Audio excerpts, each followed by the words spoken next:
For 5 years he spoke to no one but the wind. He didn't want company. He didn't want redemption. He just wanted the world to forget he ever existed. But then 11 women in uniform appeared at his gate, cold wounded, and on the run from their own command. What happened next would turn one forgotten ranch into a sanctuary, and one broken man into something he never thought he could be again. For 5 years, Eli Morgan hadn't spoken to another living soul longer than a minute. The wind had become his conversation partner, the horses his only witnesses, and the silence that blessed heavy silence was the only thing that hadn't betrayed him. It was a January night when everything changed.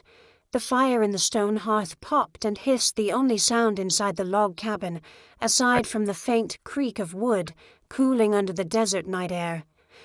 Eli sat hunched over a worn leather saddle, running his fingers along the stitching, like a man who still believed in fixing what was broken. That belief was about to be tested. The knock came suddenly, hard, fast, desperate. He didn't move. No one came here. The ranch was 30 miles from the nearest paved road, 40 from town, and 5 years out of reach from the world that had taken his wife in a roadside wreck and his daughter through a custody battle he lost before he ever entered court. So no, people didn't knock. The second knock was louder. Then a voice. "Please, sir, we're not asking for much, just a roof for the night." A woman's voice, clear, commanding, but trembling. Eli rose slowly. His joints ached, not from age. He was only 43, but from isolation. His hand drifted instinctively to the old .357 revolver hanging in its holster by the door. He paused. Something about the voice, not frightened, not demanding. Something else. He looked out the narrow side window. Moonlight etched the figures in silver silhouettes. 11 of them, all women wearing military fatigues, muddy, torn heavy with fatigue. Some had visible wounds. One had a blood-stained bandage around her forearm. Another leaned against the porch rail like she'd collapse without it. But the one in front stood tall, shoulders squared, chin raised. Even in exhaustion, her bearing was unmistakable. A leader. She met his eyes through the warped window pane, even before she spoke again. "Sir, we know you're in there. We mean no harm. We've been walking for 2 days." Eli's heart thudded.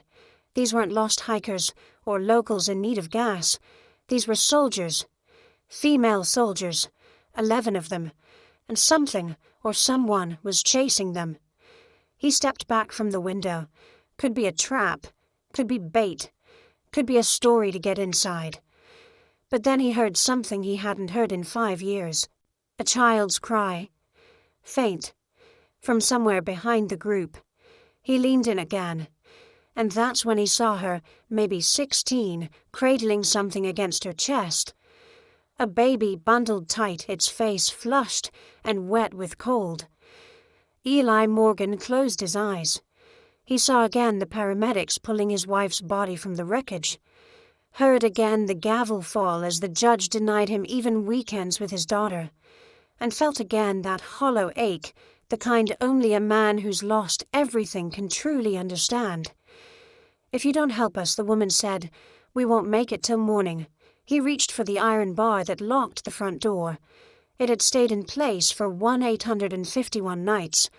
Tonight it slid free. The door creaked open. The wind rushed in with the scent of mud, sweat, and something else, fear. For a moment the woman on the porch didn't move, neither did the others. Then she nodded, once respectful, not pitiful, and said, "Captain Ellie Carter, United States Army. These are my sisters." Eli nodded toward the open door. "Get in. Quick." They moved fast but silently, as if trained to not disturb even the dust. Some limped. Others helped the injured. The girl with the baby came in last, her face flushed and streaked with dried tears. Captain Carter remained on the porch, scanning the darkness beyond the barn. "They'll be here soon," she said. Eli asked only one question. "Who's after you?" Ellie turned to face him, and her eyes, grey and firelit, carried the weight of 1,000 miles. "Our own. What's left of them."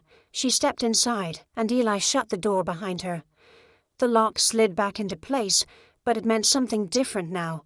Inside, the room grew smaller with life. The couch became a triage bed. The dining table became a map board. And the silence that had once guarded Eli's grief now cracked under the sound of whispered orders, clinking canteens, and a baby's tired whimpers. He didn't ask questions. Not yet. He brought blankets, heated a pot of coffee, lit the second fireplace for the first time in years. But when Ellie Carter looked at him and said, "You don't know what you've just stepped into," Eli replied without hesitation, "Ma'am, I stopped knowing what I was in the day the world stopped knocking on my door." Eli hadn't seen this much movement in his home since the funeral. They moved with precision. Every soldier knew her role, even in fatigue. 2 set up a perimeter at the back windows. 1 took apart an old bookshelf to use as a makeshift barricade. Another, tall with a buzz cut and an aching limp, grabbed Eli's cast iron skillet and started heating snowmelt water over the fire to treat wounds. No questions. No wasted motion. Captain Ellie Carter stood in the center of it all, calling out quiet orders like a woman who'd done this before, and more than once. But there was something in her face, just under the soot and dried blood, that betrayed the calm regret. Eli stood near the fire, silent, watching. The youngest soldier, barely more than a girl, sat curled in the corner with the baby. Her name, he'd later learn, was Riley. She was 19, and had signed up because her father had died in the service. And she thought that meant she owed something back. Now she rocked the infant like it was the last thing tethering her to this world. "That yours?" Eli asked gently. Riley blinked, startled, then shook her head. "We found her. Deserted. Her mother didn't make it." She looked away, swallowing hard. Eli didn't push further. He turned toward Ellie, who was now mapping lines on the dusty wooden floor, using nails and thread. It was a tactical grid: cover points, vulnerable approaches, fallback zones. "You planning to fight them?" he asked. "No," she said. "I'm planning to survive them." He paused. "And who exactly are they?" She stopped working and looked up at him. Her eyes weren't sharp now. They were tired. And old, in a way that had nothing to do with age. Joint Task Unit 7, classified special ops. We were attached to a training mission outside Fallon, humanitarian logistics. But something changed. The orders, they weren't clean anymore. She stood, wiped her hands on her trousers. They asked us to remove a village that wasn't on any map. No hostels, just people. Farmers. Kids. When we refused when we tried to report it, they labeled us non-compliant. Then someone issued a retrieval order. Eli exhaled through his nose. Retrieval. That's military speak for bring them in or bury the problem. The fire cracked sharply behind them. Sparks shot upward like tiny defiant stars. We ran, Ellie continued, for 47 hours straight. Lost contact with our support. And when we realized no one was coming to help us, we knew we were the story they couldn't afford to let live. She stared out the window toward the black horizon. We were trained to serve. Now we're hunted like fugitives. Eli leaned on the mantel, rubbing the back of his neck. "And you came here." Why, Ellie turned, slowly meeting his eyes.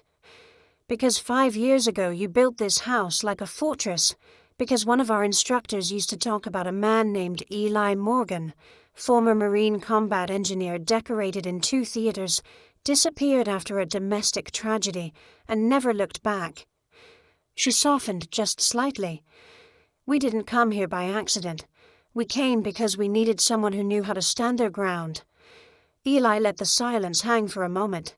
Then he shook his head. "You shouldn't be here. We don't have anywhere else left." He turned to stoke the fire, his movements sharp now. "You brought them here. To my ranch. Do you understand what that means? If they find you here, if they find me, they won't ask questions. They'll assume I'm part of it. Harboring enemies." Ellie stepped closer, but her voice was calm. "You've been hiding from the world for 5 years. But you don't strike me as the kind of man who forgot what's worth fighting for." Eli stared at her for a long moment. He didn't answer. Not with words. Instead, he walked to the closet under the stairs and opened it. Inside, untouched for years, hung his field jacket. The name Morgan still barely visible on the patch. Below it, a rusted metal trunk. He dragged it out and flipped it open. Tools, field gear, cold weather rations, a map kit, and beneath them, a radio unit sealed in waterproof wrap. "You think they're coming tonight?" he asked. Ellie nodded once. "Scouts, maybe. An advanced party. They'll want to assess before they strike. Then we have until sunrise." He handed her the radio unit. "Get your team on this. Encrypt it. If someone's listening, they need to hear what really happened." As she took it, her fingers brushed his. Not romantic, not even tender. But in that single second of shared weight, shared risk, something passed between them. Something real. "Thank you," she said. "Don't thank me," he muttered. Not yet. Later that night, while the rest of the house settled into a tense stillness, Eli stepped out onto the porch alone. The stars above were cold and endless. Somewhere in the valley below, headlights would eventually come. Maybe within hours. He lit a cigarette with trembling hands. He hadn't smoked in 3 years. He quit for his daughter. But tonight felt like a night for old habits and older wars. Behind him the door creaked open. Ellie stepped out. "Couldn't sleep?" she asked. "Didn't try." She folded her arms. What was her name? Eli didn't ask how she knew. "Lena. My wife. And my daughter's name is Grace. She's 10 now. Lives in Tucson with her aunt. You talked to her." He shook his head. "The court said I needed treatment first. Therapy. Supervision. I never went. Felt like a fraud trying to be better when I didn't even feel alive." Ellie was quiet. Then she said, "Maybe tonight's the first step back." He laughed once. Funny how redemption knocks like thunder and wears combat boots. She smiled. "No. Redemption walks quiet. But it knows how to find a door." They stood in silence as the wind shifted. And somewhere far off a distant engine roared. The headlights came just after 3 a.m. They appeared at the crest of the southern ridge, 2 thin beams slicing through the darkness like knives hunting flesh. Then a third, a fourth, not fast but steady, controlled, professional. Eli stood in the barn loft, binoculars pressed to his eyes. The wind whistled through the loose boards behind him, dragging dust across the hay-strewn floor. He counted 7 vehicles, not locals, not police, military, but unmarked. His jaw clenched. "They found you," he whispered into the radio clipped to his collar. 7 trucks, staggered. South side. They're coming in quiet. Ellie's voice came through almost instantly from the house. "Copy. Lock phase 2. We hold position." Inside the house, her team had converted Eli's modest ranch into something resembling a forward outpost. Trip wires, watch stations, a choke point at the barn's side entrance, all laid out with surgical precision. But even so, they were outnumbered. And they all knew it. Eli took one last look at the creeping caravan, then made his way down the wooden ladder. His boots hit the ground with a soft crunch. As he walked briskly back toward the main house, the desert night pressed close. Silent, star-frozen and watching. Inside, the tension was carved into every line, on every face. Riley, now with the baby wrapped tightly against her chest, sat near the hearth, rocking in rhythm with the ticking of Eli's old wall clock. Joe and Naomi stood on opposite ends of the room, rifles, ready eyes flickering between the windows. Ellie stood at the dining table, now stripped bare and covered in hand-drawn maps and dirt-smeared field notes. Her face was lit only by the dim oil lamp, making her look older than 25. Eli stepped inside and closed the door behind him. They'll be here in 20, maybe less. They've cut their headlights now, trying to flank. Ellie looked up, calm as always, but something in her eyes flickered like an ember, trying to decide if it should burn out or ignite everything around it. "You still have a way out," she said quietly. "We won't think less of you."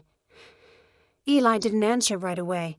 He stepped beside the window and looked out into the dark. "You knew they'd come here, that this place would become the end of something." Ellie moved to stand next to him. "I didn't know if it'd be the end of us, or the beginning of something better." He turned toward her. "Why me? Why my ranch? I was done. Spent. Half dead for years. You could have gone anywhere." Her voice softened, but it didn't break. "Because we needed someone who had already lost everything, and still knew how to fight for what mattered." Silence. Not heavy this time, but charged. A stillness before thunder. Then a sound far off but unmistakable.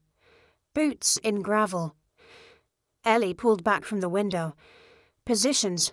The first knock came soft, like a neighbor asking to borrow sugar. The second was louder. 3 sharp pounds. A voice followed. "This is Lieutenant Crave, Federal Tactical Unit. You are harboring fugitives. Step outside with your hands visible, and you will not be harmed." Eli chuckled under his breath. "That's not how they usually ask." "No," Ellie replied. "They don't usually ask at all." She nodded to Joe, who slipped into the hallway, rifle ready. Eli turned toward the door, took a breath, and said loud and clear, "There's no fugitives here. Only people who refuse to murder civilians. Maybe you're the one who ought to think twice about which side of history you're standing on." Silence. Then the voice again, colder. "Mr. Morgan, we are authorized to use lethal force. This is your last chance." Eli stepped back, hand hovering near the old Winchester mounted above the fireplace. But before he could reach it, Ellie's hand touched his shoulder. "Let them come," she whispered. "They don't know we've been waiting." Outside, the men fanned out. 6 of them. 2 at the barn. 2 circling wide toward the well. 2 approaching the porch. Standard sweep. They'd done this before, but they hadn't done it here. Eli's land was shaped by his grief.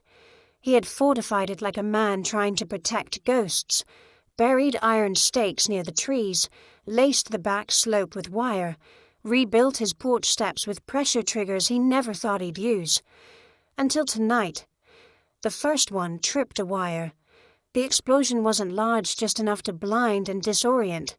The man dropped, writhing in the dust. The second tried to flank, only to find Joe waiting silent and still, until the muzzle flash lit up the trees like lightning. The team outside scattered in confusion, and from the shadows, Naomi's voice rang out, "Next step forward's your last." Back in the house, Ellie took the radio and keyed it. "This is Captain Ellie Carter of the United States Army Service ID 326759A. We are not deserters. We are not criminals. We have been targeted for refusing illegal orders. Everything is documented. This channel is being recorded." The response was static at first. Then, "We don't care who you are, Captain. This ends tonight." Ellie turned to Eli, her voice low. "Then we make them remember us. The firefight lasted only 6 minutes, but it stretched across time like a scar. By the end of it, 3 soldiers lay wounded, 1 dead. The others fell back, confused, unprepared, rattled. Inside, not one of the women was injured. The baby still slept." Ellie leaned against the doorframe, breathing hard, eyes locked on the retreating silhouettes. "They'll be back," she said. "Then we'll be ready," Eli replied. She looked at him, this man who had chosen stillness for 5 years, and saw something new in his stance. Not defiance, conviction. "We just made noise," she whispered. "Enough that someone's gonna start asking questions." Eli nodded. "Then let them ask. I'm done hiding." He stepped outside into the moonlight, and for the first time in half a decade, he wasn't afraid of what might come next. At dawn, silence returned to the ranch, but it was no longer peaceful. The porch still carried the scent of gunpowder and singed pine. The dirt yard bore boot prints and drag marks where bodies had been carried away in the night. Blood had darkened the gravel in streaks that would take weeks of rain to erase. Inside the house, no one slept. Not really. Eli sat at the kitchen table pouring stale coffee into a chipped mug. His hands trembled just a little, not from fear, but from something heavier. Memory. Familiar weight returning to a man who'd spent years trying to forget what it felt like. Ellie stood near the door, boots, muddy sleeves, rolled arms crossed. 3 wounded, 1 KIA. They left faster than they came. She looked out toward the distant hills. "But they'll regroup, and next time they'll come ready." Eli nodded, slowly, not looking up. "They thought you'd be unarmed. They thought I'd be a coward. You proved them wrong." He stared into the black surface of the coffee like it could offer a prophecy. "No, I proved them right. I am dangerous. That's what makes me useful now." Ellie watched him carefully. There was something in his voice, an edge, like metal being pulled across bone. "What did you do before this, Eli?" He smiled faintly. Not proud, not sad, just weary. "Combat engineer, yes. That's the part people know." He sipped, swallowed. "But later during the post-deployment reassignment, they put me into reconnaissance, deep field ops, counterintelligence with flexible parameters. Which means, it means. I've seen what happens when good intentions become collateral damage." Ellie walked slowly to the table and sat across from him. The air between them held something new. Now, not suspicion, but a quiet acknowledgement they had both been shaped by wars that never made headlines. "Did you ever kill anyone you shouldn't have?" she asked. He didn't blink. "Yes, and I've been trying to figure out how to live with that ever since." She didn't flinch. "Good. That means you're exactly who we need right now." Later that morning, Riley found something in the bushes behind the barn. A satellite phone crushed, half buried in the dirt. "It wasn't ours," she told Ellie. "And it wasn't dropped by any of the ones we fought." Ellie turned the damaged casing over in her hands. It was marked with D7, a designation not assigned to ground forces. "They had eyes on us before they even came over the ridge," she murmured. Eli stepped closer. "Someone's feeding them intel. Not someone in my unit." "No, higher up. Someone with clearance." The air shifted. What had once been a cat-and-mouse pursuit was starting to look like a coordinated erasure. And suddenly, it was no longer just about survival. It was about truth. "We need to get word out," Ellie said. "Someplace above their reach." Eli nodded. "Then we don't just hold the ranch. We make it loud. We turn it into a signal fire they can't ignore." By noon, the soldiers had turned the barn into a command post. Eli gave up his entire attic for storage, dug out an old generator from the storm cellar, and showed Naomi how to bypass the ancient circuitry to power the uplink.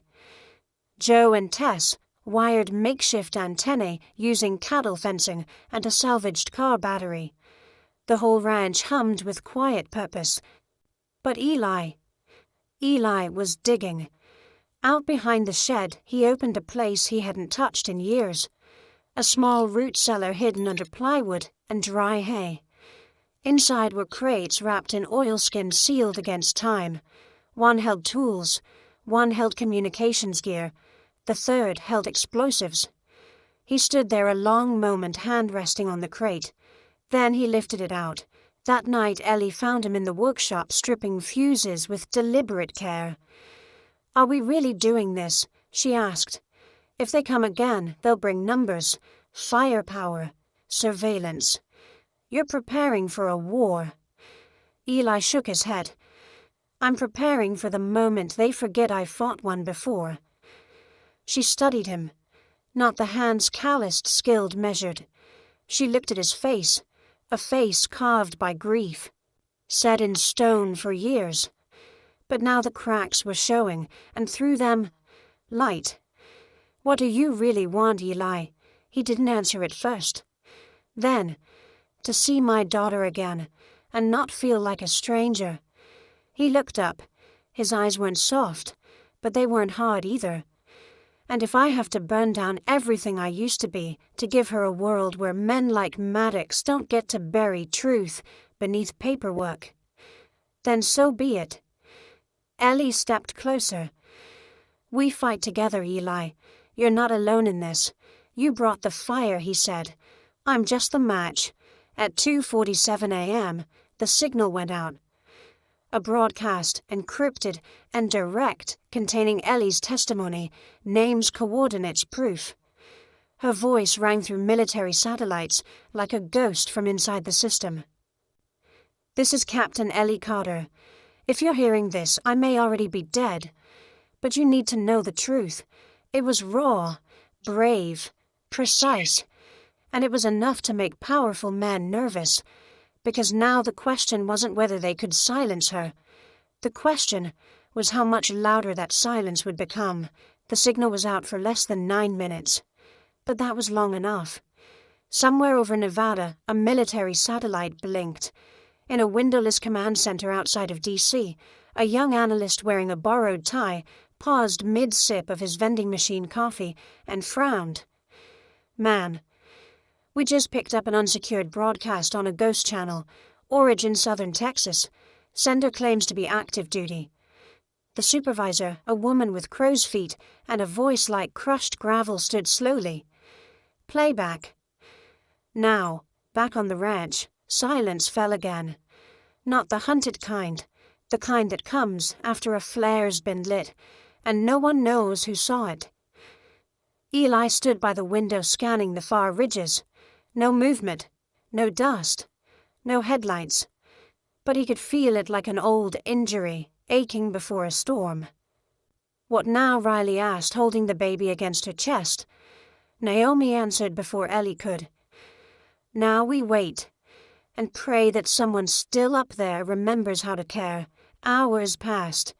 They took turns on the watch. Ellie stayed near the radio. Joe polished her sidearm with the obsessive calm of a soldier who'd survived too much. Tess began quietly writing names in a little green notebook. Names of the fallen, of the betrayed, of those they carried forward. Eli went to the shed. He worked. By noon, he'd rewired the generator, reinforced the barn rafters, and welded a collapsible choke barrier at the back road. Sweat dripped down his temples. Grease darkened his palms. His heart beat with an intensity he hadn't felt since his deployment. When Ellie came to check on him, she found him muttering to himself as he wrapped copper wire around a horseshoe. "You're not going to sleep, are you?" she asked. "Haven't earned it yet. We might have already done enough." "No," he said. "Enough means they stop chasing kids with guns. Enough means your story makes someone in D.C. lose their desk job. Until then, I built." Ellie hesitated, then stepped closer. Her voice dropped. "You're not doing this just for us." He didn't look up. "No. For Grace." A pause, then a nod. "I want her to grow up in a country where people still fight for what's right, even when it costs them everything. I want her to hear my name, and not just think he left." That silence returned again, not heavy, but sacred. Then Naomi's voice came over the walkie. "Captain, you need to hear this. It's Channel 14. In the living room, everyone gathered. The radio hissed, then cleared. A calm, clipped voice broke through. confirming we've received partial transmission from Captain Ellie Carter, verified credentials. We are attempting contact. Hold position and do not engage unless fired upon. Marshals en route. I repeat, marshals en route." For a full second, no one breathed. Then Joe let out a low whistle. "Well, damn. They heard us." "Not just heard," Ellie said, her voice cracking ever so slightly. "They believed us." Eli smiled, but it faded quickly. "That's good. But it means someone else heard it too." Ellie's eyes narrowed. "Maddox. And if he's half the man I think he is, he won't wait for a badge to knock first." By evening, the mood on the ranch shifted. Hope crept in. Just enough to be dangerous. Joe made cornbread from Eli's storm supplies. Riley found an old Polaroid camera and snapped a blurry shot of the baby sleeping in a makeshift cradle made from an ammo crate and a wool blanket. They laughed quietly, carefully, but it was laughter nonetheless. Even Eli sat on the porch, sipping warm beer with Ellie beside him. "You always drink in the middle of battle prep," she teased. "Only when there's a sunset like that." They watched in silence as the sky bled gold and orange over the horizon. The land stretched endlessly before them, dusty, battered, enduring. "You know, Eli said I used to think the worst part of grief was the silence. But it's not." Ellie looked over. "What is?" "The way the world keeps moving after everything you loved stops. The mail still comes. The grass still grows. But inside, it's winter." Ellie didn't say anything right away. Then maybe tonight is spring. He turned to her. Her eyes were wet, but not broken. Fierce. They sat that way until the sun was gone, and the night reclaimed the land. At 11:42 p.m., a new sound tore through the quiet. Rotors, not helicopters too low, too sharp. Drones, fast, high-tech, built to surveil and strike. Eli stood. Ellie was already moving. "They're not waiting for marshals," she said. "Then neither are we," Eli replied. He grabbed the flare gun from the porch drawer and fired into the sky one long red streak. It was a signal, not for help, but a warning. "This ground is no longer yours." Inside, the women assembled like clockwork.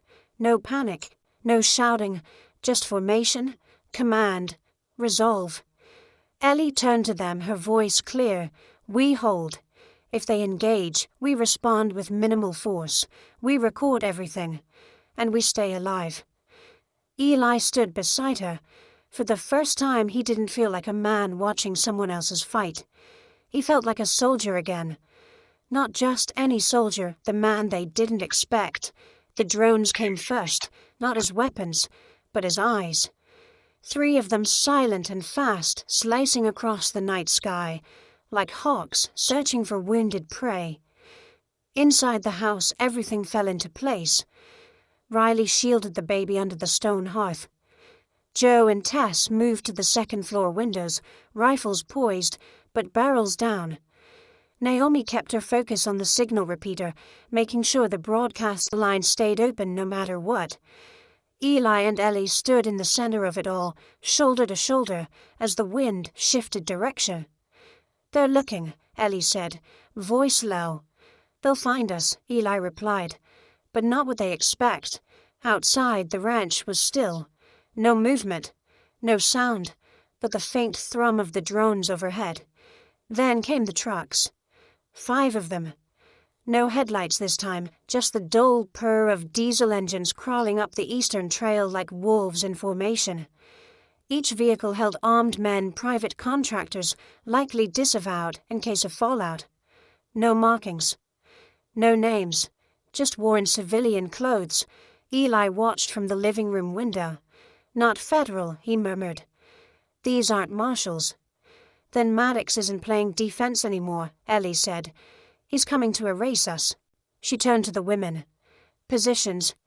No lethal fire unless they do first. Body cams on. Comm lines open." She looked at Eli.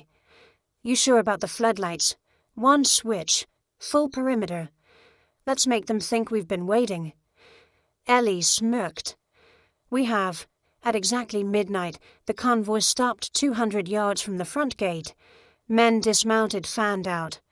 One of them, a tall figure in a tan tactical vest, walked slowly toward the gate with hands raised. He stopped just outside the reach of the lights, his face half in shadow. Then he spoke. "Captain Carter. Eli Morgan. This doesn't have to end badly. You're surrounded. Lay down your weapons. Come out slowly." Eli recognized the voice, not because he'd heard it before, because he'd heard men like that his whole life, calm, trained, deadly and wrong. He stepped onto the porch. "You must be Maddox." A pause. "You're not in a position to negotiate, Mr. Morgan." "Not negotiating," Eli replied. "Just making sure I know the name of the man who's going to hell first." The lights clicked on blinding flood beams mounted across the fence posts, illuminating the men like animals on a stage. The ranch came alive. Every window revealed a silhouette. Every soldier inside ready, but still no one fired. Maddox didn't blink. "You don't understand what's at stake here." "Sure I do," Eli said. "You kill the story before the story kills your career. These women disobeyed orders. They endangered national security." Eli took a step forward. "They refused to murder civilians. The only thing they endangered was your secret." Another pause. "If you don't come out, we'll enter by force. And what happens next won't be quiet."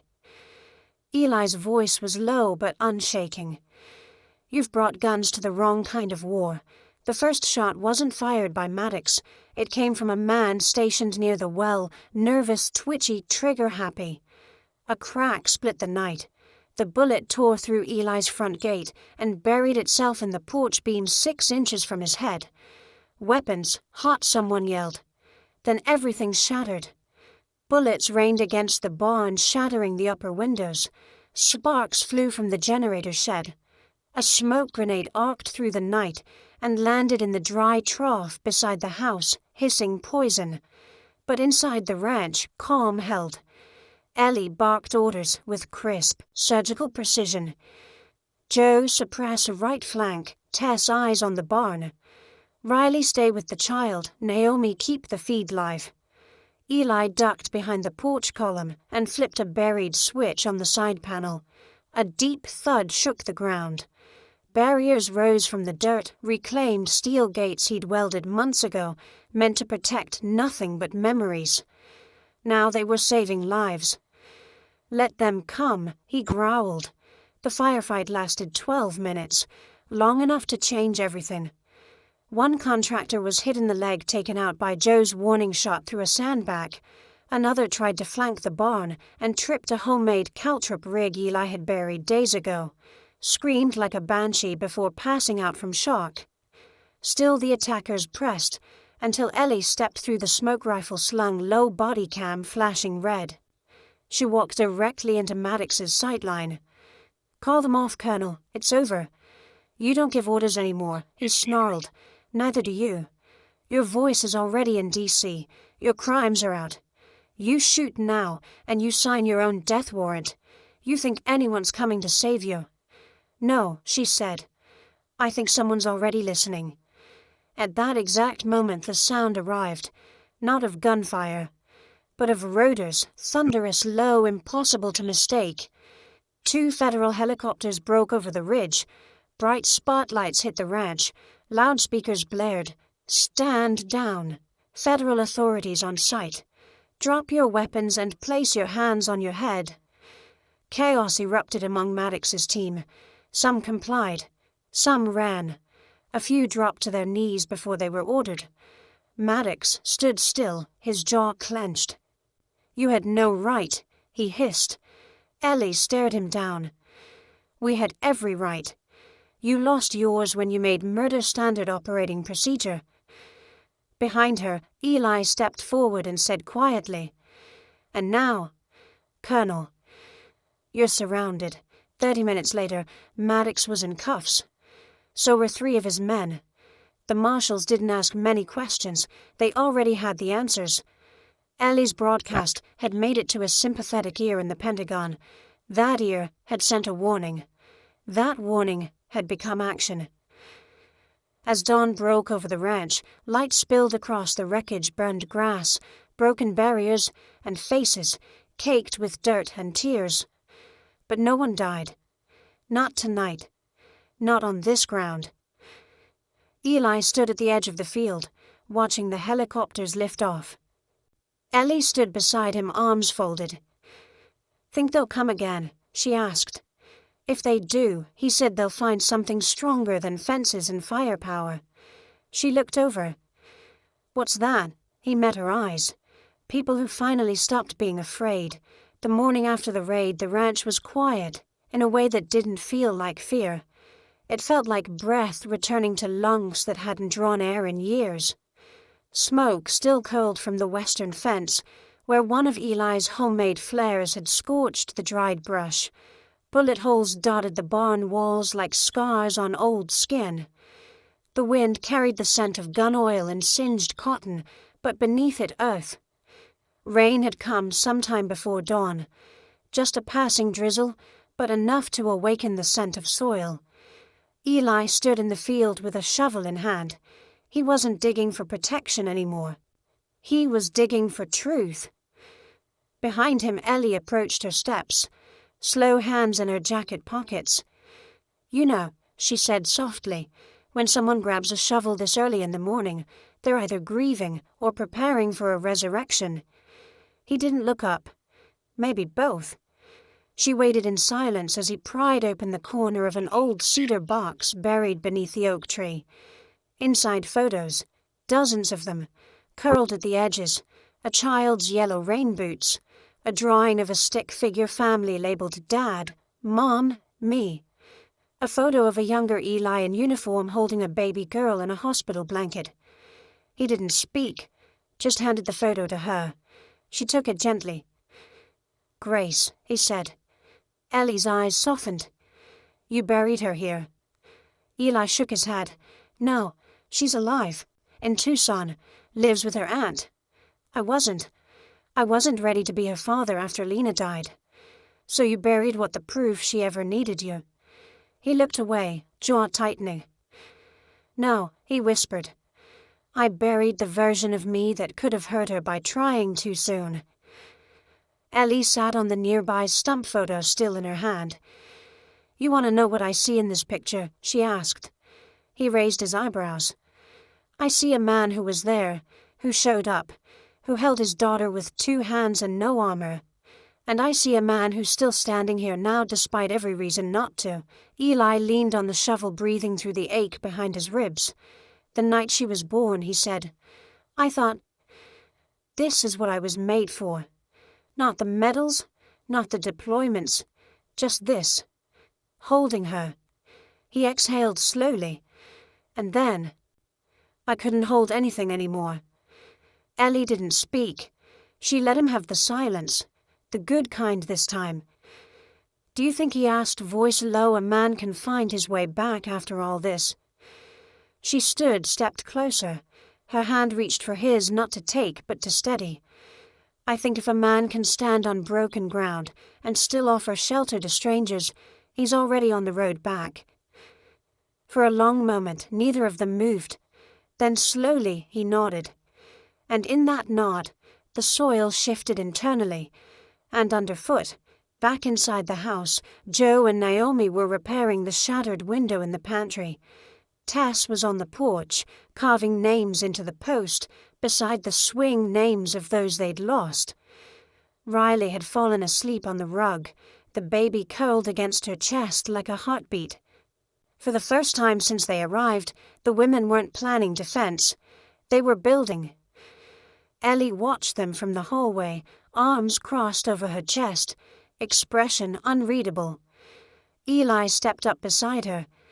"Feels different now." "Because it is," she said. "You think they'll leave us alone?" She shook her head. "Maddox is in custody.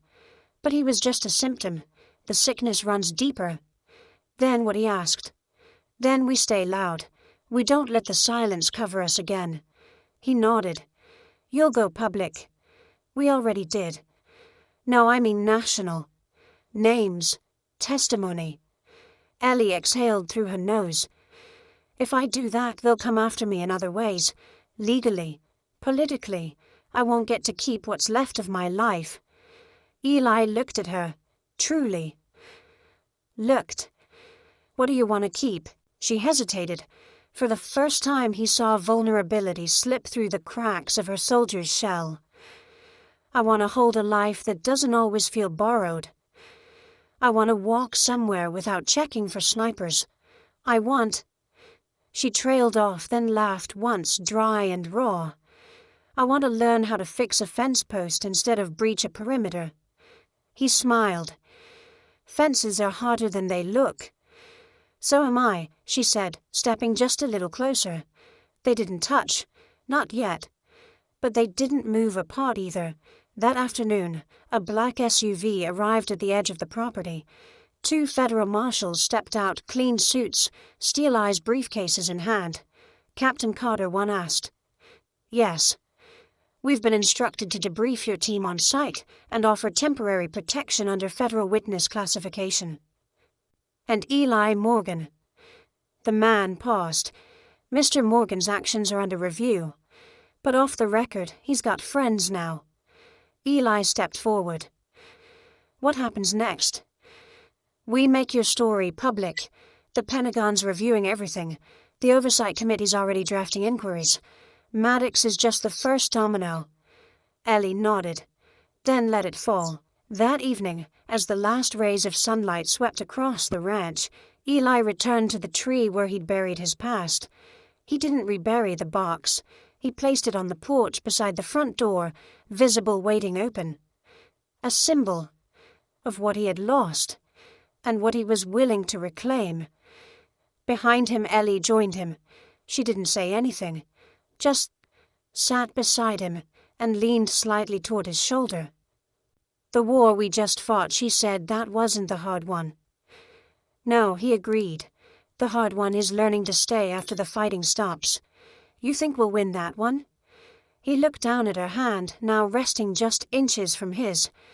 And for the first time in years, Eli Morgan reached out not as a soldier, not as a protector, but as a man choosing to live again. He took her hand gently. We've got a chance. The phone rang just before dusk. It was the kind of sound that didn't belong on a ranch like this, sharp, modern, too clean. Most days Eli kept the landline unplugged. It was a relic he couldn't quite throw away, like the battered flannel in his closet or the field journal on his nightstand. But today the phone was plugged in, and it was ringing. Ellie looked up from the table where she was patching Riley's torn jacket.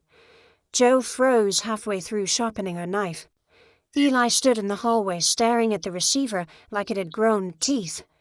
You gonna get that? Ellie asked. He didn't answer. Not right away. The ringing kept going. 1, 2, 3. Finally he walked over and picked up. Hello. A pause. Then a woman's voice, measured, guarded, but familiar. Eli. It's Dana. I wasn't sure this number still worked. Dana. His sister-in-law. The woman who'd raised Grace since the funeral. The woman who had told him kindly but firmly to stay away until he was ready to be a father again. His mouth felt dry. His voice caught. It still works. Another pause. Then I saw the news. Eli's heart sank. So it had begun. The ripple. The truth didn't just stay in D.C. It traveled like wildfire, especially when it involved rogue soldiers and a former Marine in a shootout with shadow units. I guess you're not hiding anymore, she said. No, he admitted. I'm not. There was something in her tone that surprised him, not anger, not disappointment, something closer to awe. You protected those women. They protected each other. I just gave them a place to stand. It mattered, Eli. Grace saw it. His hand gripped the receiver tighter. She saw it. The broadcast made national. Clips, at least. It's everywhere. Your name. Your face. What did she say? Dana hesitated. She asked if the man in the video was really her dad. I told her yes. Eli's breath caught. The living room faded. The weight of the moment pressed behind his eyes. What else, she asked, if she could talk to you? He had faced armed men, drones, corrupt officers. But nothing made his chest seize like that sentence. Now he whispered, "If you're ready." He closed his eyes, then opened them. "Yeah, I'm ready." A moment of static, then a softer voice. "Hi," tentative. "Hello." Eli swallowed. His voice broke a little. "Hi, sweetheart." Another pause, then a quiet giggle, shaky but real. "You sound like I remember." His knees nearly gave out. He sank onto the old wooden bench beside the window. "I've missed you every single day," he said. "I know. Aunt Dana told me. I didn't know how to come back." "Are you coming now?" He looked out the window. The sky was purple cracked with orange. Ellie stood by the barn, arms crossed, watching the sunset. The baby slept in Riley's arms beside the fence. The land was bruised but breathing. "I think I already started," he said. Grace was silent for a second. "I drew you a picture." He smiled. "What's in it?" "A house, and a dog, and a girl holding her dad's hand." His throat tightened. "I'd really like to see that." "Then you gotta come visit." "I will," he said. "I promise." "Okay," she whispered. "I'll wait." That night Eli stood alone by the oak tree where the cedar box had once been buried. The air was cool, clean. The scars on the land still fresh, but no longer raw. Ellie joined him quietly. "That call?" she asked. "My daughter." She blinked. She called. She saw the broadcast. "She wants to see me." A slow smile tugged at Ellie's mouth. "You gonna go?" "Yeah, but not yet. I've got fences to mend first." She looked out over the ranch. "We'll hold it down." He turned to her. "I meant you too." She stilled. "What do you mean?" "I mean I want to come back to something real. Something more than survival.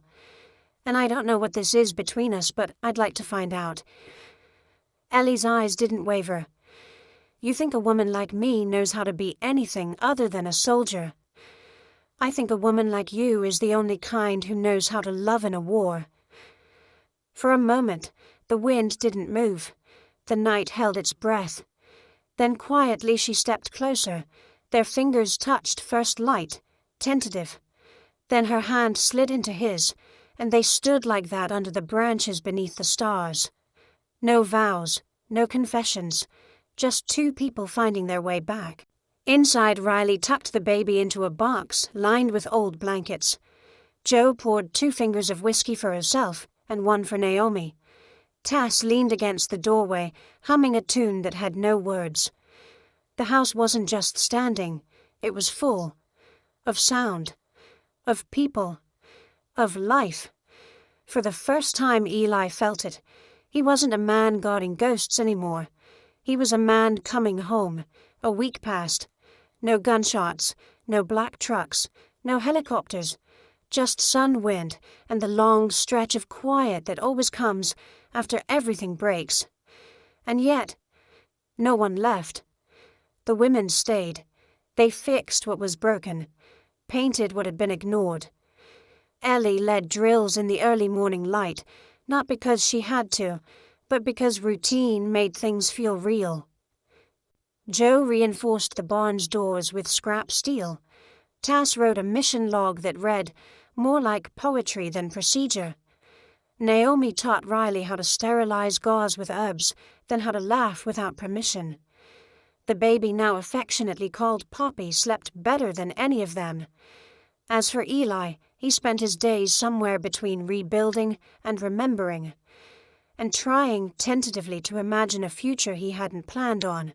One afternoon, Ellie found him mending the pasture fence, shirt off, back sunburnt, hammer in hand. "You know we're not under siege anymore," she called, arms folded over the top rail.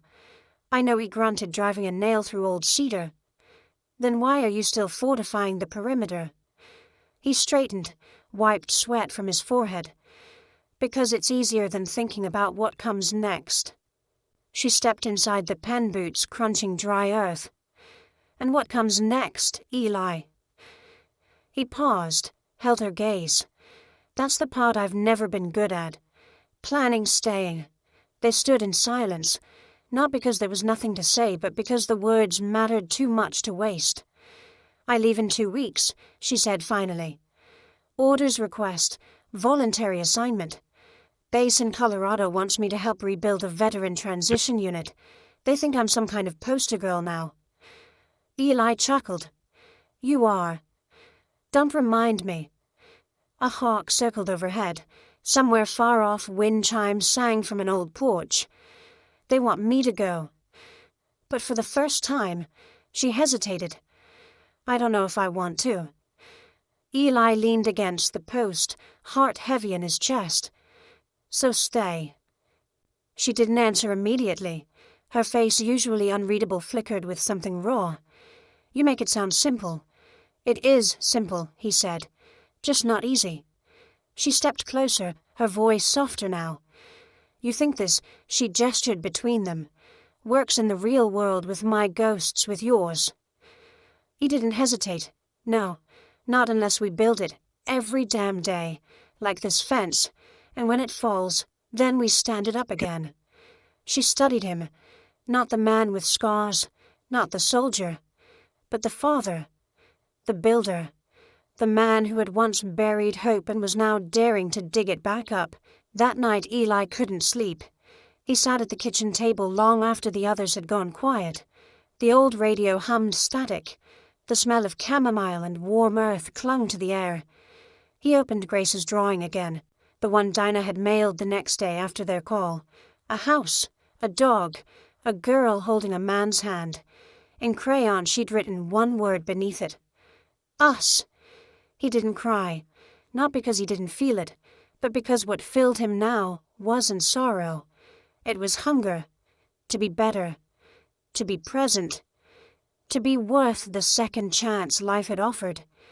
He looked out the window toward the barn where Ellie slept with her boots by the door and her hand never far from a weapon.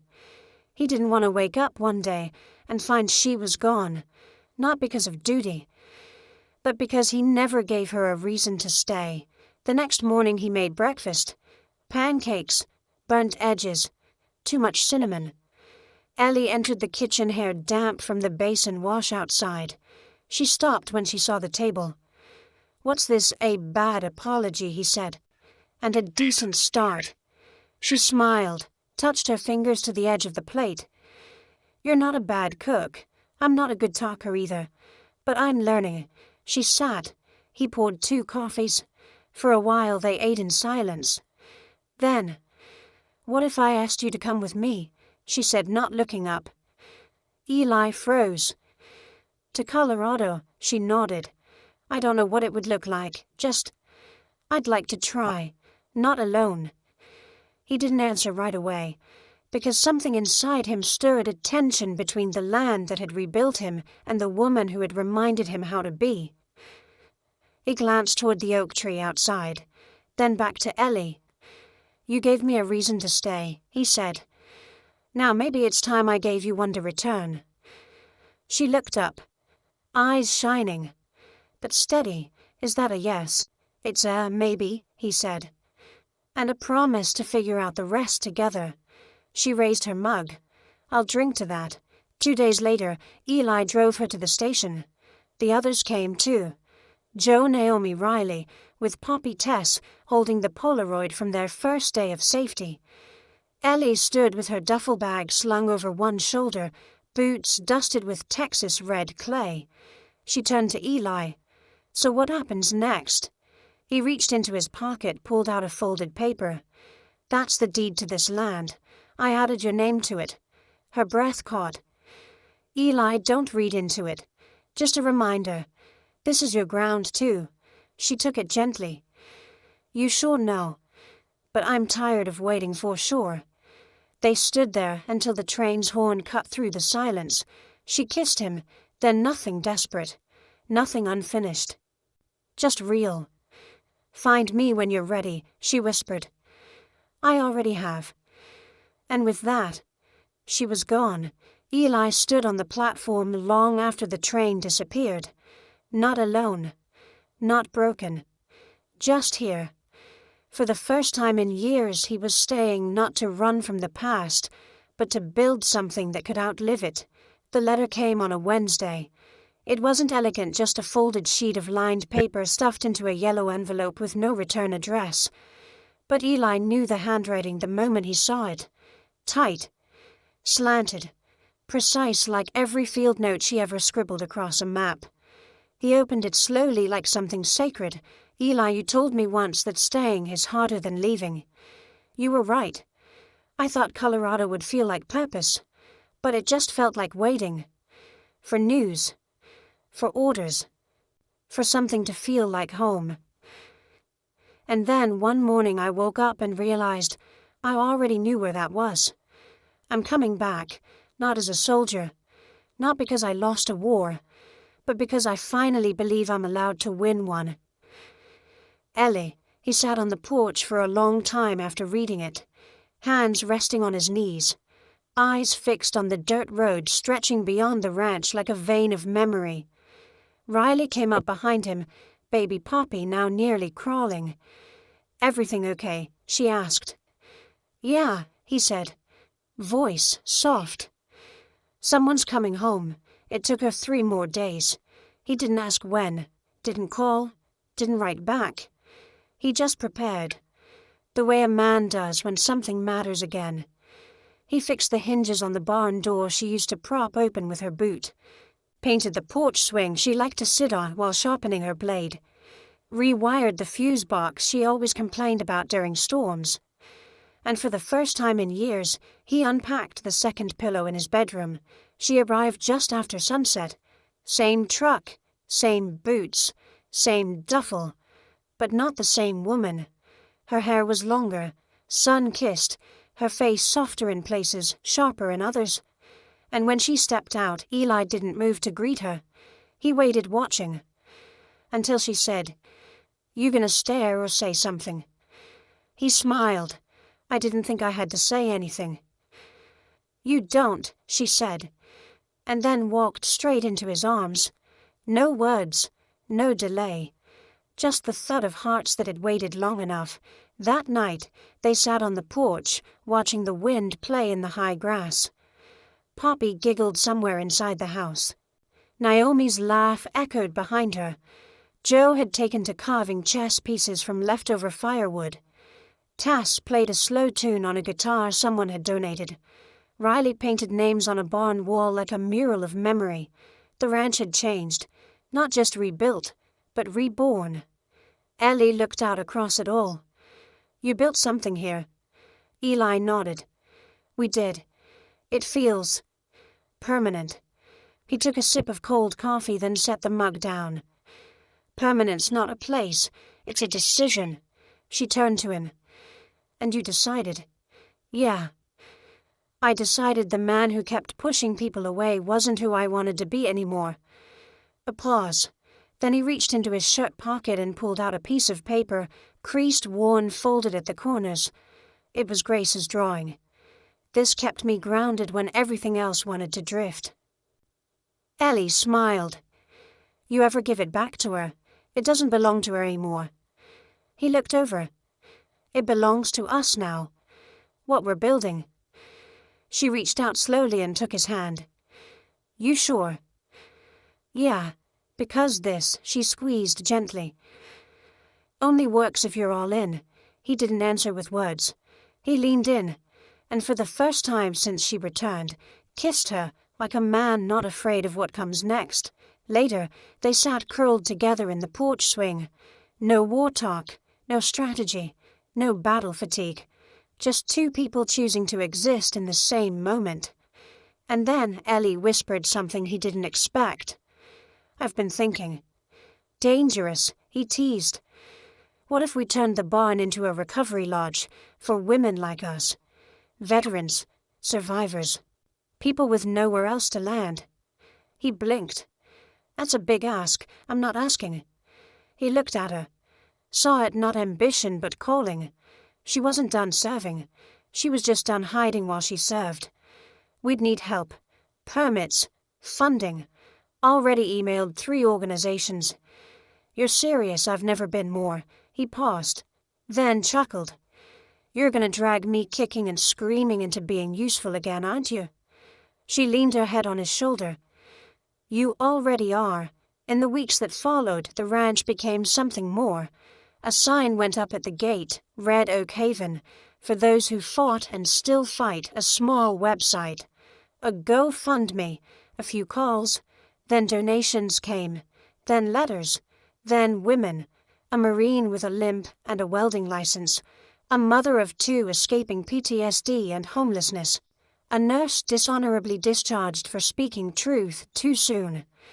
They came, and the ranch made room. So did Eli, so did Ellie. One morning months later, Grace arrived with Dana. The girl was taller now, braver. She stepped out of the car with wide eyes and careful hands. Eli bent down, nervous like a boy on a first date. Hi, he said. Grace looked up.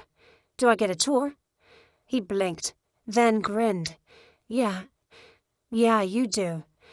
And as she slipped her hand into his, something clicked into place, not like a lock, but like a door finally opening.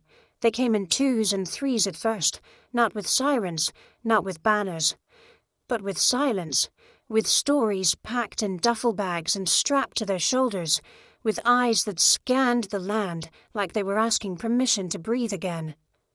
Eli stood by the old gate, hand resting on the new sign, Red Oak Haven, a place to begin again. It had only been 6 months since Ellie came back, since the letter, since the porch swing kiss that cracked open the sky. But in that short time, the ranch had become something more than a place. It had become a threshold. Joe now ran daily training sessions for the newcomers, teaching them how to hold a hammer or how to hold their own voice again. Naomi ran point on medical logistics. Riley worked part-time at the local clinic and part-time chasing Poppy, who had officially learned to walk and refused to stop. Tess published her first book, a memoir in verse about battlefields and baby bottles. And Ellie, she led the sunrise gatherings. Every morning at 6:15 before the light cleared the hills, they'd gather, veterans, widows, runaways, the soul-weary. And she'd say just one thing. You are not what you survived. You are what you choose to build now. No one clapped. They didn't have to. Because healing didn't need applause. One autumn morning, Eli sat with Grace beneath the oak tree, where everything had once been buried, and then unburied. She was sketching in a new notebook, her lines sharper, now cleaner. The house. The barn. The goats Joe had insisted they adopt. I want to add a tree house, she said. Oh yeah, Eli smiled. What for? Somewhere for people to sit, to watch the wind. He nodded slowly. That sounds like something I'd like too. She glanced up. Do you ever think about the before? Eli's breath caught, not because of the question, but because she asked it so gently.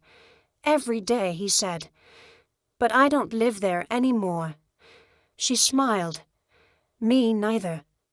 Then she went back to drawing, and Eli looked up at the leaves above them, fire orange and gold dancing in the breeze. Sometimes the most beautiful things came after the burning. That night a new woman arrived. Her name was Annalise, 37, former Air Force, 2 tours, divorced. No kids. She barely said a word, as Ellie handed her a blanket and showed her to the west cabin. But before bed, she left a note on the porch swing. I heard this place doesn't ask for explanations. Ellie wrote back in marker on the wall next to the swing. It only asks if you're willing to stay. 1 week later, Annalise was fixing a broken pipe in the barn with Tess. By month's end, she was leading the kitchen. By spring, she was laughing again. And so it went. They came. They healed. They stayed. Not all forever. But long enough. Eli and Ellie never married. At least not the way the world defined it. There were no rings. No vows under arches, no tuxedos or flowers. But one morning Grace looked at them both over breakfast and said, "You two look more married than most people I know." Eli blinked. Ellie chuckled. "What makes you say that?" Eli asked. "Because you always know where the other one is even when you're not in the same room." They looked at each other then, and something in the way their hands met across the table said more than paper ever could. On the 1-year anniversary of Red Oak Haven's founding, they held a gathering beneath the oak. No microphones, no press, just stories. Ellie read a letter from a woman who had passed through the ranch and found her brother after years apart. Tess read one of her poems. Eli didn't speak. He just stood at the back with Grace beside him, watching Ellie as the light caught her cheekbones and the wind played with the edge of her jacket. When it was over, Ellie walked to him. "You okay?" "Yeah," he said, voice thick. "It's just, I never knew you could grow something so full in a place where so much had died." She leaned in, touched his chest. "It didn't die, Eli. It was buried. And you were the one who dug it back out. That night after the last campfire dimmed and the wind grew cooler, Eli stood on the porch again, alone. The ranch was quiet now, but it hummed with something bigger. He looked out into the dark, not afraid, not waiting, just present. And then a sound broke the stillness. Small footsteps, bare feet, a sleepy voice. "Dad." He turned. Grace stood in her pajamas, blanket clutched in one hand. "Couldn't sleep," she said. He knelt down. "Want me to sit with you for a while?" She nodded. So they sat, just the two of them on the porch swing, watching the stars.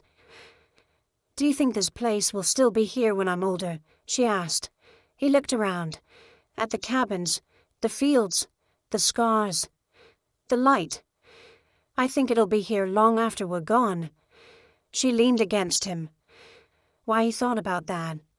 Then said, "Because this place wasn't built from concrete or wood. It was built from people who decided they were more than what broke them." She didn't speak, just closed her eyes. And as he held her with the night warm and the porch creaking gently beneath them, Eli Morgan knew some legacies are written in stone. But the ones that last are lived in silence. Love and second chances. Where in the world are you watching from? We'd love to know. Drop a comment below and share a little piece of your story with us. And if this story touched something deep inside, you please consider subscribing to Soul Moment Story.